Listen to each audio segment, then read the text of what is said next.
শহরের কোলাহল ছেড়ে গ্রামে এসেছি। আর গ্রামে আসার পর পিকনিক করব না, সেটা তো হতেই পারে না। হে গাইস, আসসালামু আলাইকুম সবাইকে। কেমন আছেন সবাই? আশা করি অবশ্যই ভালো আছেন। আমরা গ্রামে এসেছি আর পিকনিকের আয়োজন শুরু করেছি। একদম ফার্স্ট থেকে আপনাদের দেখানোর ট্রাই করতেছি। গ্রামের মুরব্বীরা কি বলে সেটা দিয়ে শুরু করলাম। বলো না ভাই, আমার কোনো দাবি নেই কারোর উপরে, আমার কোনো দায় দাবি থাকবে না, নাই। আমি প্রকাশ্য বলতেছি, আর যদি কেউ হয়তো ছোট বড় এই আমার হাড় মাংস এগুলো লই কেউ কোনো আপত্তি করিয়েন না।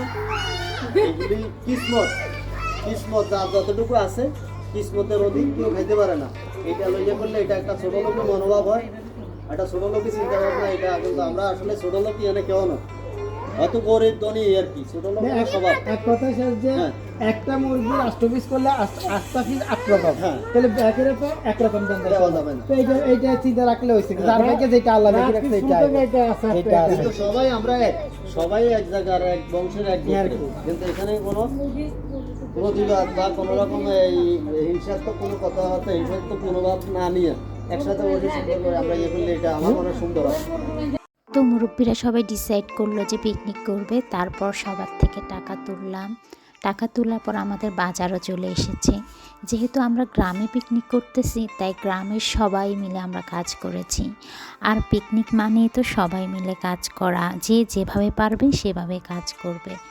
তো একদম বড় ছোট, জোয়ান বুড়া, ছেলে মেয়ে কোনো ভেদাভেদ ছিল না, সবাই মিলে কাজ করেছি।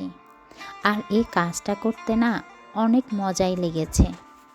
মাঝে মাঝে ব্যস্ততার মধ্যেও একটু সময় বের করা উচিত, যাতে করে সবাই মিলে আনন্দ করা যায়, মজা করা যায়। আর গ্রামে আসার পর সেই মজাটা খুব ভালো করে উপভোগ করতে পেরেছি, আলহামদুলিল্লাহ। ভোর 7টা বাজে উঠে আমার হাজব্যান্ড বাজার করতে চলে গেল। বাজার করে আনার পর সবার ঘর থেকে জিনিসপত্র রাখার জন্য বাটি, তারপরে হচ্ছে কুটা বাছা করার জন্য ছুরি, সব কিছুই যে যেভাবে পেরেছে সেভাবে নিয়ে এসেছে। আসার পর সবাই একেবারে কাজে লেগে পড়েছে, যে যে দিক দিয়ে পারছে সেদিক দিয়ে কাজ করেছে। কাজ করার পাশাপাশি আমরা গল্প করেছি, গল্প করতে করতে কাজ করেছি, অনেক ভালো লেগেছে।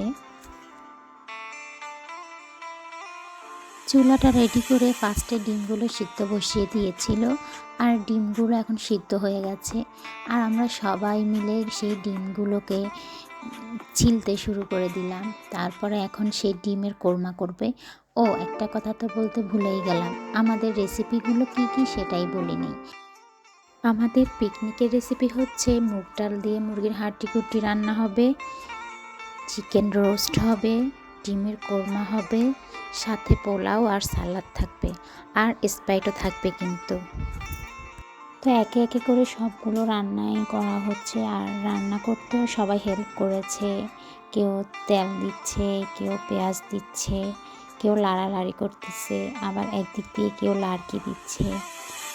মানে অনেক মজা লেগেছে। গ্রামের এত মজা, রান্না বান্না হয়েছে, সাথে গল্প গুজব, সারাদিন বাচ্চারা হই হুল্লোড় করেছে।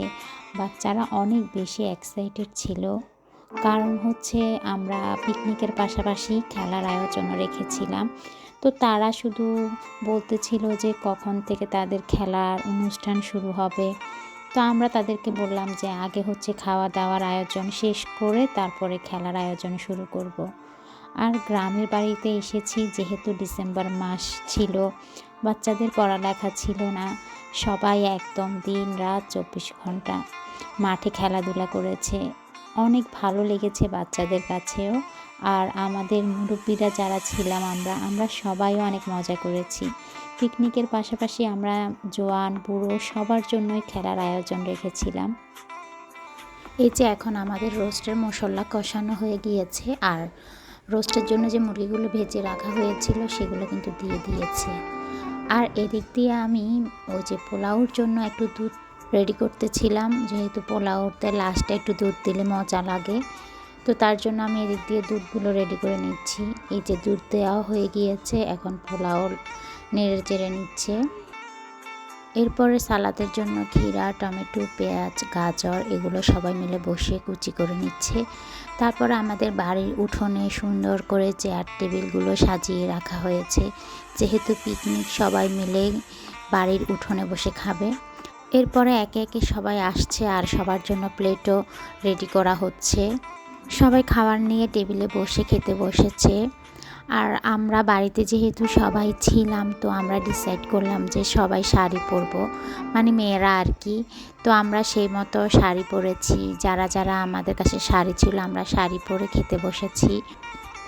এখন যেহেতু মুরব্বীরা সবাই মিলে বসে একে একে প্লেট নিয়ে যে দিক দিয়ে জায়গা পেয়েছে সেদিক দিয়ে বসে খেয়ে নিচ্ছে। আমরা প্লেটে রোস্ট, ডিম আর সালাদ দিয়ে দিয়েছি, আর বাটিতে করে মুগ ডালটা বাটিতে রেখেছি, যার লাগবে সে নিয়ে খাবে। আর এই যে দেখুন এখানে পিচ্চিরাও বসেছে খেতে। আমার মেয়েকে বলেছিলাম যে আমি খাইয়ে দিব, সে খেতে একদমই রাজি না। আর এই যে দেখুন এখানে কিউট একটা বেবি লাল শাড়ি পরেছে। তো আমাদের ব্লগগুলো আপনাদের কাছে কেমন লাগে, আর কে কোথা থেকে আমাদের ব্লগগুলো দেখেন অবশ্যই জানাবেন। আর নেক্সট পার্ট দেখতে ভুলবেন না। নেক্সট পার্টে কিন্তু আমাদের পুরস্কার বিতরণী প্রোগ্রাম আছে। আল্লাহ হাফেজ।